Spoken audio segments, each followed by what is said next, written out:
अब देख रहे हैं कमाई का वायदा और भारतीय बाजारों के लिए आज का दिन फिर भी कंपैरेटिवली बेटर है, जबकि 242 अंकों के आसपास की बढ़त सेंसेक्स में देखने को मिल रही है और निफ्टी भी 26,000 के ऊपर फर्मली होल्ड कर रहा है। 100 अंकों की तेजी यहां पर है। मिड कैप स्मॉल कैप भी हरे निशान में है। मिड कैप इंडेक्स आधा % ऊपर है, स्मॉल कैप इंडेक्स फ्लैट है।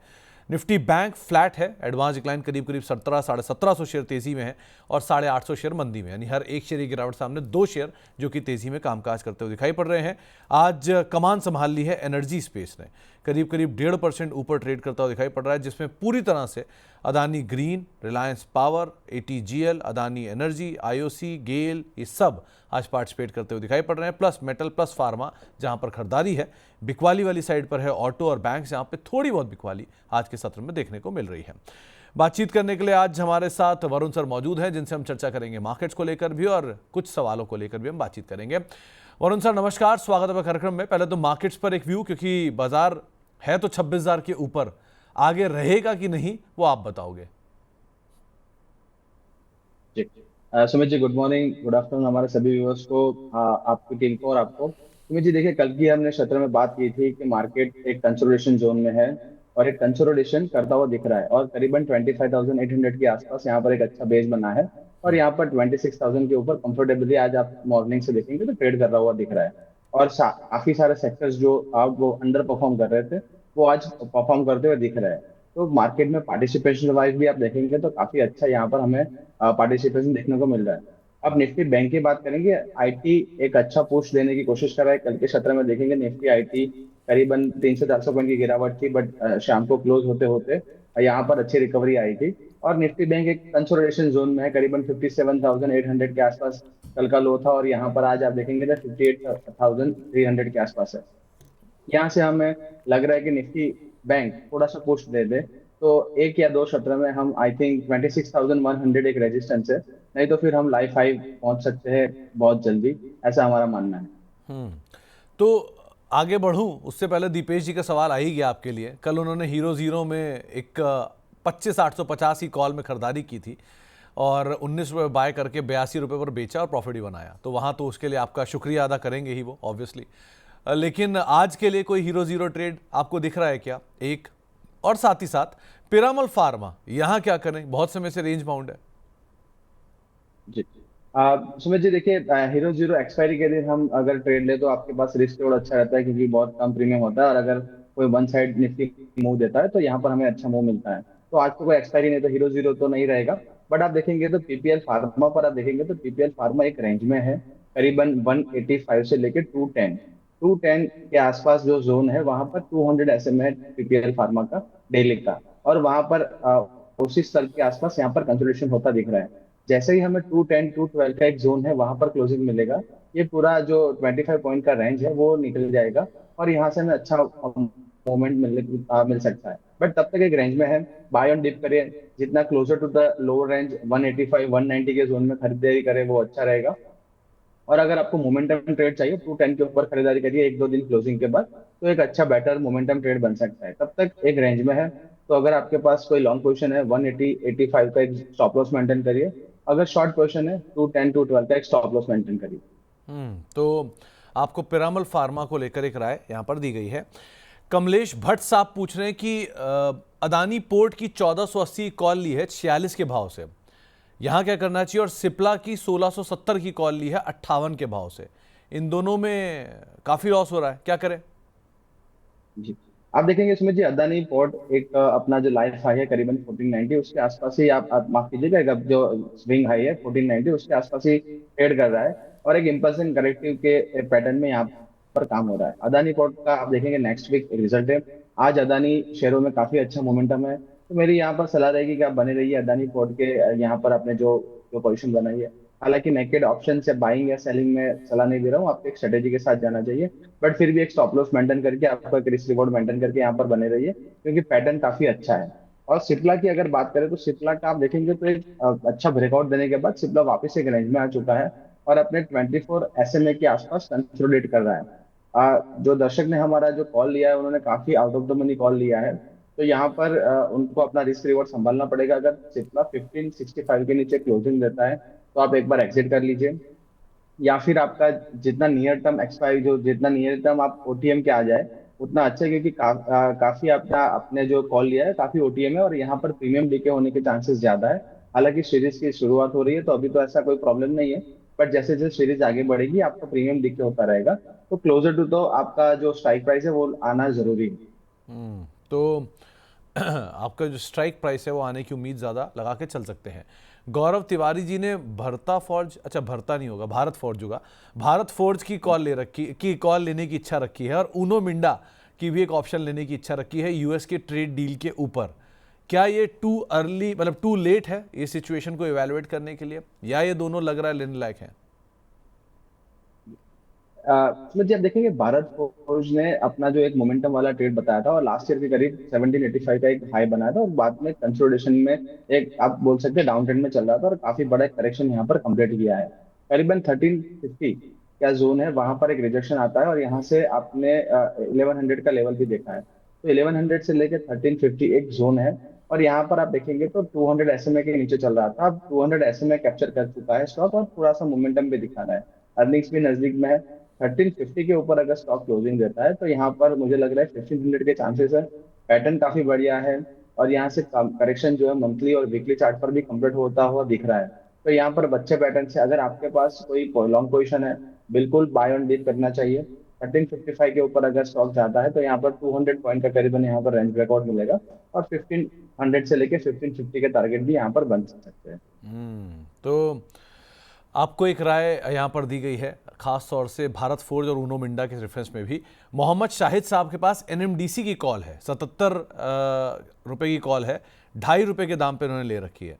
क्या करना चाहिए इसमें?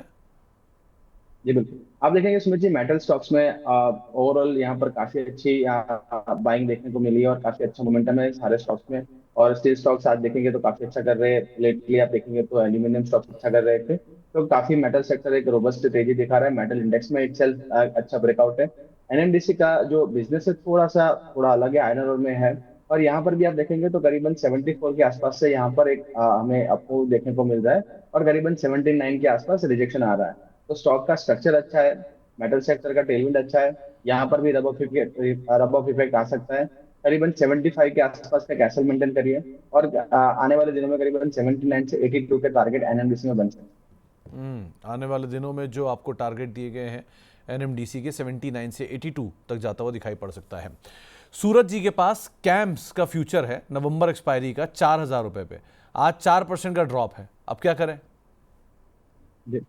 सुमित जी आप देखेंगे कैंप्स एक साइडवेज जोन में करीबन 4200 से लेके 3600 के, तो 600 पॉइंट का एक बड़ा सा रेंज है।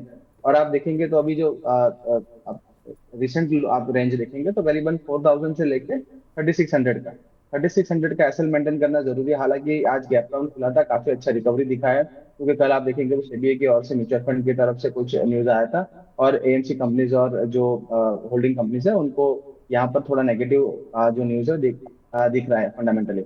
बट यहाँ पर मार्केट ने जो एक नीचे रिएक्शन था वो देने के बाद यहाँ पर अपना जो लेवल से कैप्चर कर चुका है। तो यहाँ पर मुझे लग रहा है 3600 का एक अच्छा सपोर्ट है। हालांकि फ्यूचर में पोजीशन है, काफी बड़ा लॉस हो सकता है, एक रिस्क रिवॉर्ड मेंटेन करके चलिए। 4000 के ऊपर अगर स्टॉक क्लोजिंग लेता है तभी यहाँ पर नया कोई मोमेंटम बन पाएगा, नहीं तो स्टॉक एक रेंज में ही चलता दिख रहा है। तो एक रेंज में ही चलता हुआ दिखाई पड़ रहा है, आप उसको भी देख सकते हैं। संजीत कुमार साहब पूछ रहे हैं कि उन्होंने निफ्टी की 26100 की नवंबर की कॉल ले रखी है 115 पे और 25900 की पुट 4 नवंबर की 109 पे, तो जोड़ा बना के काम कर रहे हैं। आपको लग रहा है रेंज में रहेगा, इसी रेंज को प्ले करना चाहिए ना? सुमित जी देखो, दोनों में उन्होंने बाइंग किया है तो कोई एक साइड तो उनको लॉस होना है, या फिर दोनों का प्रीमियम यहाँ पर गल जाएगा अगर सेल नहीं किया है तो। 7600 का कॉल अगर उन्होंने परचेस किया है तो बहुत बहुत बढ़िया, उन्होंने अभी यहाँ पोजीशन बनाई है और मेरी होल्ड करने की सलाह रहेगी। और करीबन आज का अगर वीवेप आप देखेंगे तो 26,014 का है, तो एक 26,000 का स्टॉप लॉस लगा के चल सकते हैं। मुझे लग रहा है कि आज के दिन में अगर निफ्टी 2600 कैप्चर करके क्लोजिंग देता है तो हमें एक दो दिन में ही अपना जो निफ्टी का लाइफ है वो दिख सकता है। 25,900 का पुट अगर उन्होंने लिया है तो 2600 के ऊपर क्लोजिंग आता है तो उनको एग्जिट कर देना चाहिए। वहां पर पुट साइड तो मुझे लग रहा है कि कोई डाउन साइड अभी पॉसिबल नहीं है। और अगर यहाँ से अगर मार्केट ऊपर चलता है तो पुट में काफी बड़ा डिके हो सकता है और जो उनका प्रॉफिट 2600 में आएगा कॉल में वो वहां पर चला जाएगा। तो यहाँ पर एक स्ट्रेटेजी बनाई है बट जैसे इधर और ब्रेकआउट मिलता है तो आपको एक पोजीशन एग्जिट करनी बहुत जरूरी है। कपिल अहमद साहब पूछ रहे हैं कि एबीबी के लिए कोई लॉन्ग टर्म व्यू है क्या आपका? देखिए सुमित जी, एबीबी सीमेंट्स जो कैपिटल गुड स्टॉक्स ने लास्ट ईयर काफी अच्छा मूव दिखाया था, तब से एक कंसोलिडेशन जोन में, एक डाउन ट्रेंड में आप बोल सकते हैं। और एबीबी ने करीबन 5000 के आसपास एक बेस बनाने की कोशिश की है, बट यहाँ पर भी अभी मोमेंटम नहीं दिख रहा है। आप देखेंगे तो 5300 5400 का एक जोन है, वहां से लगातार रिजेक्शन यहाँ पर मिल रहा है। तो यहाँ पर नई फ्रेश खरीदारी की सलाह नहीं रहेगी। अगर आपका कोई लॉन्ग टर्म व्यू है, बिल्कुल आप एक्यूमुलेट कर सकते हैं अराउंड 5000 के लेवल्स के आसपास। बट यहाँ पर कोई इंट्राडे पोजीशन या शॉर्ट टर्म पोजीशन तो बनती दिख नहीं रही। यश जी का एक सवाल आया है, बैंक निफ्टी की नवंबर की 57,800 की कॉल उन्होंने ले रखी है 950 पे, और निफ्टी की 4 नवंबर की 25,800 की कॉल 250 पे। क्या करना चाहिए इन दोनों में? देखिए उन्होंने बहुत अच्छा मार्केट को एंटिसिपेट किया है, और उनकी दोनों कॉल्स आप देखेंगे तो इन द मनी है, और काफी अच्छा प्रॉफिट भी बनता हुआ दिख रहा है। एक ट्रेलिंग एसएल के साथ बने रहिए। जैसे निफ्टी में बताया 2600 का, 26,000 का एक आप स्टॉप लॉस मेंटेन करिए। और निफ्टी बैंक में करीबन 58,150 या 200 का एक एसएल लगा कर चलिए। यहाँ पर काफी अच्छा मोमेंटम अब दोनों इंडाइसिस में है। यहाँ से अगर ब्रेकआउट देता है तो और उनको प्रॉफिट होने की संभावना है। तो बिल्कुल यहाँ पर अपना ट्रेलिंग एसएल बनाकर चल सकते हैं। तो आपके लिए राय है कि आप ट्रेडिंग स्टॉप लॉस साथ अपनी पोजीशंस को होल्ड कर सकते हैं, और दोनों पोजीशन आपकी अच्छी हैं। एक और पोजीशन इनकी है, वो एक्साइड इंडस्ट्री में है। नवंबर की 390 की कॉल ले रखी है 14 रुपए के दाम पे। इसमें ये बने रहें या निकल जाएं? देखिए सुमित जी, एक्साइड इंडस्ट्री काफी साइडवेज है। जब ईवी के न्यूज चल रहे थे लास्ट ईयर और काफी एक अच्छा ब्रेकआउट हमें मिला था, तब से ये स्टॉक एक कंसोलिडेशन जोन में, साइडवेज जोन में चल रहा है। करीबन 370 350 के निचले स्तरों पर है, और यहाँ पर 430 420 के ऊपर के स्तरों में यहाँ पर लेवल्स है। अपना एग्जिट 200 एसएमए के आसपास यहाँ पर स्टॉक चल रहा है। अगर कोई भी आपकी लॉन्ग पोजीशन है, 370 का यहाँ पर एसएल मेंटेन करना है। करीबन 405 के ऊपर अगर स्टॉक जाता है तभी यहाँ पर कोई मोमेंटम बन सकता है। हालांकि आप देखेंगे तो इंडिकेटर्स और आपके जो हायर टाइम फ्रेम के चार्ट्स है, वहां पर भी कोई वो मोमेंटम नहीं दिख रहा है। तो यहाँ पर ऑप्शंस में पोजीशन बना के चलना थोड़ा रिस्की रह सकता है। एक स्टॉप लॉस मेंटेन करिए अपने रिस्क रिवॉर्ड के हिसाब से। और यहाँ पर अगर आपकी कोई पोजीशन कैश में या फ्यूचर्स में है तो 368 370 का स्टॉप लॉस मेंटेन कर सकते हैं। ओके। एक सवाल वसंत जी का है ग्रेफाइट इंडिया को लेकर। ये कल बहुचर्चित था व्हाट्सएप ग्रुप्स में, आज गैप अप शुरुआत की बातचीत भी थी। अब क्या करें? जी, ग्रेफाइट का आप देखेंगे तो एक लंबा सा करेक्शन है। करीबन 800, माफ कीजिएगा, 900 के आसपास का एक यहाँ पर हाई था, और उसके बाद लगातार करेक्शन में है। और यहाँ पर आप देखेंगे तो करीबन अक्टूबर 18 में लगे थे यहाँ पर 906 के हाई, तब से यहाँ पर कोई हाई नहीं बना है। तो काफी एक साइडवेज जोन में था स्टॉक। डेली चार्ट्स पर बिल्कुल एक ब्रेकआउट है। करीबन आपके पास कोई पोजीशन है तो 550 का एक एसएल मेंटेन करके चलिए। आने वाले दिनों में 650 से लेकर 700 के टारगेट बन सकते हैं। 700 750 के आसपास एक रेजिस्टेंस जोन है, वहां से रिजेक्शन आ सकता है। अगर आपको यहाँ पर मल्टीपल गेंस चाहिए तो 750 700 का जोन है, उसके ऊपर क्लोजिंग मिलेगा, तभी यहाँ पर नया कोई लेवल बन सकता है। तब तक एक रेंज में चल रहा है स्टॉक। ओके। एसआरएफ की एक पोजीशन मनीष कुमार जी ने ली हुई है, 3100 की स्ट्राइक की कॉल ले रखी है 72 रुपए के दाम पे। क्या करना चाहिए इसमें? एसआरएफ का मुझे आप देखेंगे तो करीबन 2750 से लेकर 3000 के एक आसपास का एक अच्छा रेंज था। वो ब्रेकआउट करके 3250 के आसपास का यहाँ पर हाई बना था, और वापस एक ब्रेकआउट रिटेस्ट करने आया था।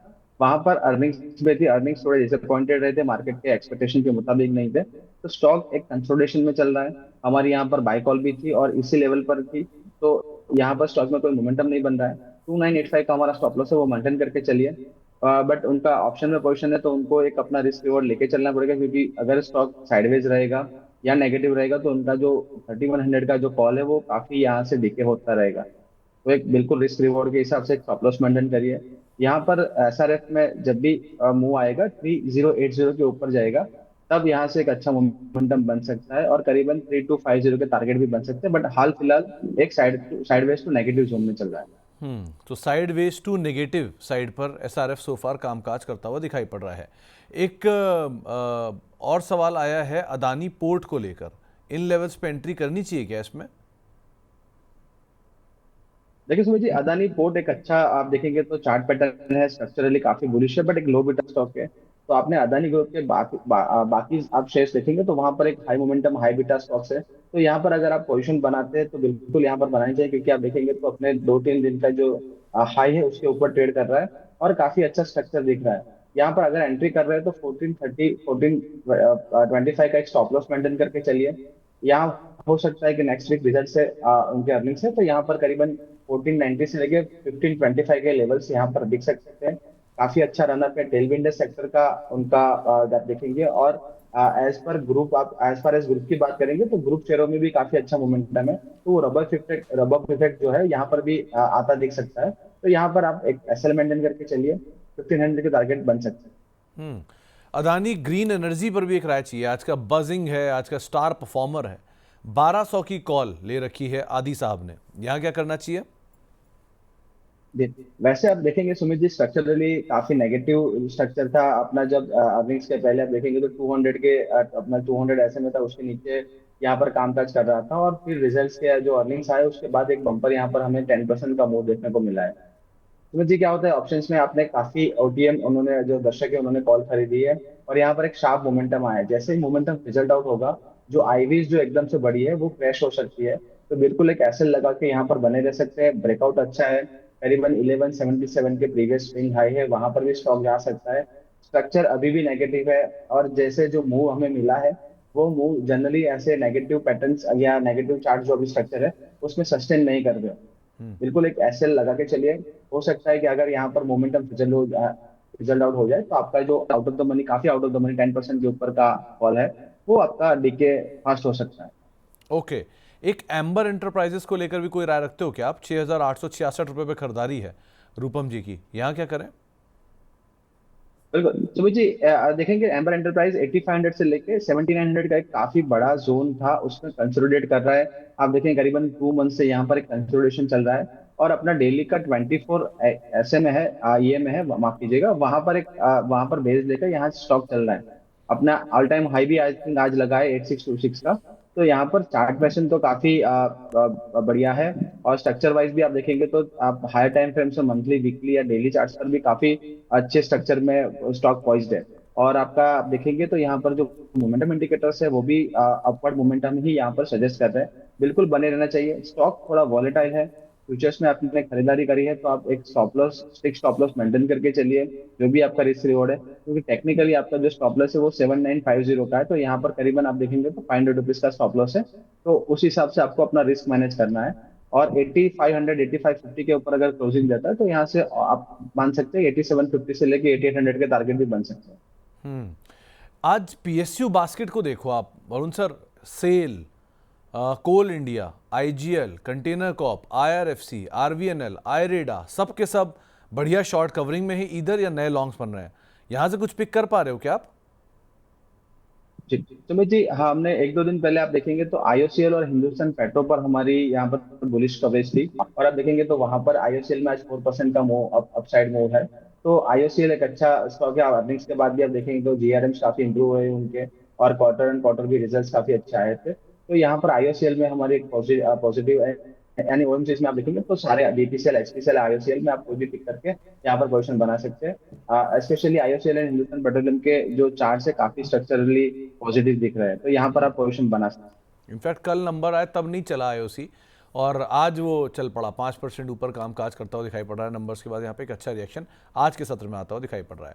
एक सूजलॉन को और देखना, फ्रेश लॉन्ग बन रहे हैं यहाँ पे, 3.5% ऊपर है और 9% का ओआई एडिशन भी है। एक नया मैनेजमेंट चेंज हुआ है जिसके बाद स्टॉक में तेजी आई है। आप क्या देख रहे हो यहाँ पे?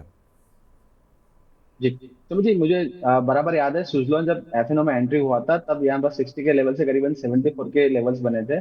और तब से लेके आप देखेंगे तो यहाँ पर एक डाउन ट्रेंड मूव चल रहा है। तो करीबन 50 के जोन के आसपास यहाँ पर एक बेस बना है और 54 का जो एक लेवल था वहां से एक ब्रेकआउट मिल रहा है। अगर किसी भी लॉन्ग पोजीशन आपने एंटर की है तो 54 का एक एसएल मेंटेन करके चलिए, या फिर आपका थोड़ा सा शॉर्ट टू मीडियम टर्म नजरिया है तो 50 का एक एसएल मेंटेन करिए। हाल फिलहाल अभी भी 200 एसएमए के नीचे चल रहा है, तो यहाँ पर मेरी बुलिश व्यू तो नहीं है, क्योंकि अभी मैं अवॉइड करूंगा। जैसे ही 200 एसएमए करीबन 59 से 60 का है, उसके ऊपर अगर क्लोजिंग मिलता है तब हम यहाँ पर सोच सकते हैं। क्योंकि आप देखेंगे तो एक स्टॉक रेंज में है करीबन 70 से लेके 50 का, और एक रेंज में ही चलता हुआ दिख रहा है स्टॉक। हम्म। एक जीत गुर्जर साहब का सवाल है, इनके पास HDFC AMC की कॉल है नवंबर की 5400 रुपये की 162 रुपये के दाम पे, और अदानी पोर्ट की 1500 की कॉल है 22 रुपये के दाम पे। क्या करना चाहिए इन दोनों में? HDFC AMC जब देखेंगे तो जो सेबी का ओवरनाइट न्यूज है उससे नेगेटिव ओपनिंग मिला है, और यहाँ पर आप देखेंगे तो डबल टॉप भी कंफर्मेशन करता हुआ दिख रहा है करीबन 5430 के नीचे। तो अगर आज का क्लोजिंग 5430 के नीचे आ रहा है तो मेरी सलाह रहेगी आप एक्सिट कर दीजिए, क्योंकि अब एक बड़ा सा रेंज था करीबन 5900 से लेके 5400 का, और वो रेंज ब्रेकडाउन है। तो यहाँ पर आने वाले दिनों में और लेवल्स यहाँ पर देखने को मिल सकते हैं। तो HDFC AMC में तो मेरी एक्सिट की सलाह रहेगी अगर 5430 के नीचे अगर क्लोजिंग मिलता है। अदानी पर हमने थोड़ी देर पहले ही बात किया था कि अर्निंग्स भी है, और यहाँ पर एक स्ट्रक्चरली एक अच्छा चार्ट है, और एक जो आप देखेंगे तो एक स्पेसिफिक जो सेक्टर है उसके अंदर भी मूव्स आ रहे हैं, और कंपनी के जो सारे शेयर्स है वो भी चल रहे हैं। तो यहाँ पर मुझे लग रहा है कि आने वाले दिनों में अदानी पोर्ट में आपका एक अच्छा मोमेंटम बन सकता है। 1425 का एक स्टॉप लॉस आपको बिल्कुल मेंटेन करना चाहिए, या फिर आपके ऑप्शंस पर आप एक कोई ऐसा लगा के चलिए, क्योंकि रिस्क रिवॉर्ड आपको संभालना बहुत जरूरी है। हम्म। और मतलब इनफैक्ट ये पूछने ही वाला था मैं आपसे, लेकिन जीत साहब ने ही पूछ लिया कि यूनाइटेड स्पिरिट्स 1360 की कॉल है, 28 रुपये के दाम पे खरीदारी है। आज डे हाई के आसपास यूनाइटेड स्पिरिट्स कामकाज भी कर रहा है। आप ले रहे हो क्या? यूनाइटेड स्पिरिट्स है सर? नहीं नहीं, शेयर की बात कर रहा हूँ सर मैं। हाँ, मैं शेयर की बात कर रहा था। हाँ हाँ, उसी की बात कर रहा हूँ। आप ले रहे हो क्या? जी जी, बिल्कुल सर। यहाँ पर आप देखेंगे यूनाइटेड स्टेट्स में आप अर्निंग्स के पहले आई थिंक यहाँ पर काफी अच्छा मूव है। कल अर्निंग्स आई थिंक आप क्या देखेंगे, थर्सडे के दिन अर्निंग्स है, और यहाँ पर एक अच्छा सराउंडिंग बॉटम बना है, और एक ब्रेकआउट हमें मिला है करीबन 1290 से लेके 1360 का। ब्रेकआउट बहुत बढ़िया है, बट अभी भी 200 ऐसे में 1400 के आसपास है, तो वहां से एक रिजेक्शन मिल सकता है। अगर 1400 का लेवल क्रॉस कर सकता है अच्छे वॉल्यूम के साथ, मोमेंटम के साथ, तो यहाँ पर आने वाले दिनों में काफी अच्छा मूव बन सकता है। बट हो सकता है कि 1400 का जो लेवल है उसके आसपास से रिजेक्शन लेके वापस रेंज में चला जाए स्टॉक, तो थोड़ा सा यहाँ पर रिस्क रिवॉर्ड फेवरेबल नहीं है। अगर कोई भी लॉन्ग पोजीशन है 1290 का स्टॉप लॉस मेंटेन करना बहुत जरूरी है। और वैसे भी अगर यूनाइटेड स्टेट्स का सेवन करते हो तो कोई एक स्टॉप लॉस पर रहना जरूरी है। नहीं, स्टॉप लॉस तो सर हेल्थ हजार्ड है, वो तो वैसे भी नहीं लेना चाहिए। लेकिन अगर स्टॉक कोई भी ले तो एक स्टॉप लॉस ज़रूरी है आपके लिए, उसको ज़रूर आप फॉलो करिएगा। तो वरुण सर, जाने से पहले कोई स्टॉक जिसके ऊपर आज आपकी नज़र हो? सर हमने कल जी शिपिंग में हमने बाई कॉल दिया था, और वो अच्छा करता हुआ दिख रहा है। तो मेरी वहीं पे सलाह है कि जी शिपिंग आप अभी भी बने रह सकते हैं, काफी अच्छा ब्रेकआउट है, और यहाँ से आने वाले दिनों में 1150 से लेके 1200 के टारगेट बन सकते हैं। ओके। और वरुण सर, जाने से पहले कोई डिस्क्लेमर आपकी तरफ से? जी सुमित जी, आज हमने कितने भी स्टॉक्स, हमें काफी सारे स्टॉक्स डिस्कशन किए, वहां पर मेरी कोई पर्सनल पोजीशन नहीं है। कंपनी या कंपनी के मॉडल पोर्टफोलियो का पोजीशन हो सकता है। Securities market are subject to market risk, तो आप कोई भी ट्रेड है अपने फाइनेंशियल सलाहकार के साथ बात करके ही आप सलाह ट्रेड करें। Past performance does not guarantee any future outlook, तो आप वो ध्यान रखें। नमस्कार, समय बनाने के लिए धन्यवाद। चलिए, बहुत बहुत शुक्रिया वरुण सर, हमारे साथ जुड़ने के लिए, कार्यक्रम का हिस्सा बनने के लिए, बाजार पर सभी शेयरों पर अपनी राय रणनीति हमारे साथ साझा करने के लिए। आपने ये जी शिपिंग के लिए टारगेट क्या दिया था? 1150 से लेकर 1200। हाँ, ऑलमोस्ट फर्स्ट टारगेट 1100 पहुंच 1150 और गया। दूसरा टारगेट 1200। 1100 तो पहुंचने वाला है, 1073 के आसपास पहुंच ही गया है। लेकिन 1150 और 1200 इन टारगेट्स के लिए आप जीई शिपिंग को आज भी कैरी कर सकते हैं। बहुत बहुत शुक्रिया सर हमारे साथ जुड़ने के लिए और कार्यक्रम का हिस्सा बनने के लिए, सभी शेयरों पर बातचीत करने के लिए। इसी के साथ ही इस कार्यक्रम को ही समेटेंगे। एक ब्रेक का वक्त है और ब्रेक के उस पार भी खबरों का सिलसिला बना रहेगा। कुछ ही देर बाद 1 बजे आपके साथ दोबारा जुड़ेंगे तमाम नॉन F&O मार्केट के कॉलर्स पे बातचीत करने के लिए। छोटा सा ब्रेक के बाद लौटते हैं। नमस्कार।